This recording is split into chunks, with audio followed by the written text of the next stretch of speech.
결의안의 주요 내용을 간략히 말씀드리면 국민적 혼란과 국가적 손실을 최소화하기 위해 헌법재판소에 조속한 대통령 탄핵심판 선고를 촉구하는 내용으로 자세한 내용은 배부해드린 유인물을 참고해 주시기 바랍니다. 이 안건에 대해 의견 있으신 의원님 계십니까?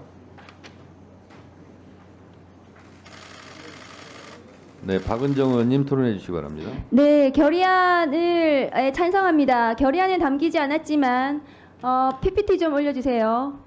어제 언론 보도에 윤석열 피청구인 내란숙의 12월 7일 국회 그 대통령 담화 때 2차 계엄은 없을 것이다 라고 본인이 담화 때 말했는데도 불구하고 검찰 수사 보고서에는 이 피청구인의 담화가 거짓이다. 2차 계엄의 가능성이 있고 국회의원 체포와 계엄 해제 저지 에도 있을 수 있다라는 검찰 수사 보고서가 어제 보도가 됐습니다. 그리고 공수처 수사로도 김용현에게 윤석열이 고성을 지르며 핑계대지 말라고 다시 걸면 된다고 이렇게 얘기를 한 사실도 확인이 되었습니다. 윤석열이 복귀를 하면 2차, 3차 계엄은 100%입니다. 잔인하고 사리 분별 능력이 매우 부족하기 때문입니다.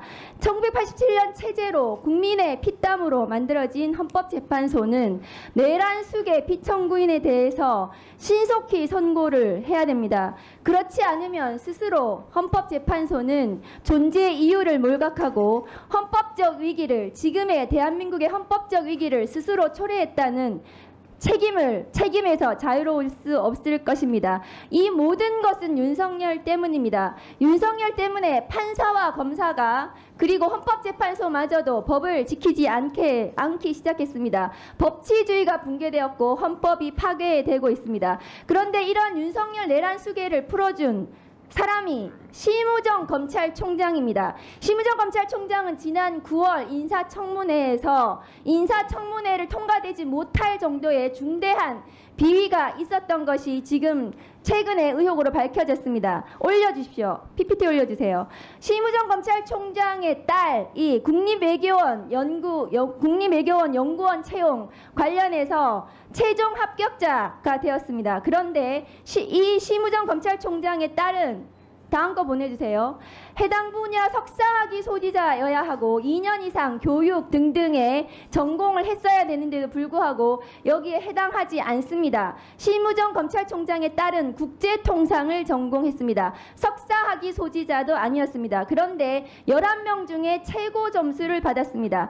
당시 국립외교원장은 박철희 서울대 교수고 이 심우정 검찰총장 딸의 대학원 교수입니다. 이 수업을 같이 들었습니다. 수업을 들은 것이 확인되었습니다. 지난 9월 인사청문회 당시 심우정 검찰총장에 대해서 제가 제기한 문제점이 지금 또 드러난 것입니다. 다음 거 보여주세요. 박철희 전 국립외교원장은 반일은 북한만 이롭게 하고 한국에 이롭지 않다는 칼럼을 쓰기도 했던 사람입니다. 이 심우정 검찰총장에 따른 외교부에 또 합격이 됩니다. 외교부는 올해 1월 채용 공고에서 면접까지 진행된 최종 합격자 1인을 불합격 처리하고 심우정 검찰총장의 딸을 자격에 되지도 않는데도 불구하고 최종 합격 처리했습니다. 이 부분에 대해서 반드시 수사가 필요합니다. 이상입니다.